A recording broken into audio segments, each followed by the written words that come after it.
আসসালামু আলাইকুম। আশা করি সবাই ভালো আছেন। আল্লাহর রহমতে আমরাও ভালো আছি। আপনারা দেখছেন আপডেট ভিডিও আর আমি সাথে আছি জাহিদ। দেশ এবং প্রবাস থেকে যারা আমার ভিডিওটি দেখছেন সবাইকে জানাই স্বাগতম। বসুন্ধরা আবাসিক এরিয়ার আপডেট জানার জন্য আপনাদের আগ্রহ বেশি থাকায় আমরাও চেষ্টা করি এই আবাসিক এরিয়ার মধ্যে গড়ে ওঠা ছোট বড় বিভিন্ন ধরনের স্থাপনার আপডেট দেওয়ার। তাই প্রতিদিনের ন্যায় আবারও আজকে আমরা চলে এসেছি বসুন্ধরা আবাসিক এরিয়ার আই এক্সটেনশন ব্লকে, যেখানে বসুন্ধরা কর্তৃপক্ষ নির্মাণ করছেন বসুন্ধরা গল্ফ ক্লাব।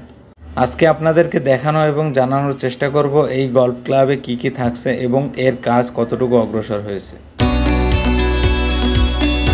গল্ফ ক্লাবের মূল মাঠের চারিদিকে সেফটি নেট টাঙানোর জন্য বেশ কিছু বড় বড় পোস্ট লাগানোর কাজ সম্পন্ন হয়েছে এবং খুব তাড়াতাড়ি সেফটি নেট টাঙানোর কাজ আরম্ভ হবে এবং এরই মধ্যে গল্ফ মাঠের ফেন্সিং এর কাজ প্রায় 80% সম্পন্ন হয়েছে। খুব জোর গতিতে এগিয়ে চলছে ফেন্সিং এর কাজ এবং খুব তাড়াতাড়ি এই ফেন্সিং এর কাজ সম্পন্ন করানো হবে। এরই মধ্যে মূল মাঠের পানি নিষ্কাশনের জন্য ইন্টারনাল এবং আউটসাইড ড্রেনেজ কাজ সম্পন্ন হয়েছে এবং গল্ফের মূল মাঠের কাজের মধ্যে লেভেলিং ড্রেসিং এর কাজ সম্পন্ন হয়েছে। মূল মাঠের কাজের মধ্যে বর্তমানে গ্রাস লাগানোর কাজ বাকি আছে।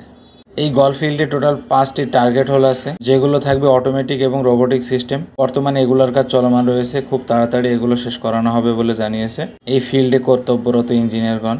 এই গল্ফ ক্লাবের মূল বিল্ডিংটি থাকবে 3 তলা বিশিষ্ট। বর্তমানে এই বিল্ডিং এর ফিনিশিং এর কাজ চলমান রয়েছে। এরই মধ্যে আউটসাইড গ্লাসের কাজ সম্পন্ন হয়েছে এবং আউটসাইডে বসানো হয়েছে অ্যালুমিনিয়াম প্যানেল। আউটসাইডে প্লাস্টার এবং রঙের কাজও সম্পন্ন হয়েছে। কিছু অংশে অ্যালুমিনিয়াম প্যানেল বসানোর কাজ চলমান রয়েছে। গল্ফ ক্লাবের 3 তলা বিশিষ্ট বিল্ডিংটি থাকবে পুরোটাই সেন্ট্রাল এসি সিস্টেম। এরই মধ্যে আউটসাইডে ফ্যান ব্র্যাকেটগুলো বসানোর কাজ সম্পন্ন হয়েছে। চলছে ইন্টারনাল এসি সেটিং এর কাজ। এরই মধ্যে ফায়ার ফাইটিং ও ইলেকট্রিক ওয়্যারিং এর কাজ সম্পন্ন হয়েছে। বর্তমানে এই বিল্ডিং এর ক্যাফে এরিয়া এবং কমিউনিটি স্পেস এরিয়াতে টাইলসের কাজ চলমান রয়েছে এবং একই সাথে চলমান রয়েছে ইন্টেরিয়র কাজ। এই গল্ফ ক্লাবের দক্ষিণ পাশে থাকবে গাড়ি পার্কিং এর ব্যবস্থা। গল্ফ ক্লাবের এই বিল্ডিংটিতে প্রতিটি ফ্লোরে সব ধরনের কাজ একই সাথে চলমান রয়েছে। 2026 সালের জানুয়ারিতে এই গল্ফ ক্লাবের উদ্বোধন হওয়ার সম্ভাবনা রয়েছে। তো আজকের মতো ভিডিও এখানেই শেষ করছি।